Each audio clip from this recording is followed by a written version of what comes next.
একটা সময় ভারত নিজের প্রায় সব অস্ত্র বিদেশ থেকে কিনত, আর আজ বিশ্বের একের পর এক দেশ লাইন দিয়ে দাঁড়িয়ে ভারতীয় অস্ত্র কিনছে।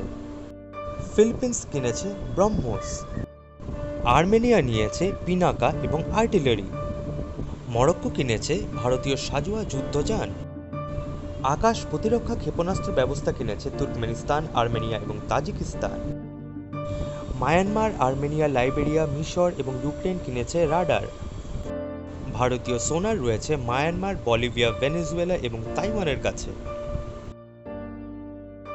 এছাড়াও মায়ানমারের কাছে রয়েছে ভারতে তৈরি টর্পেডো।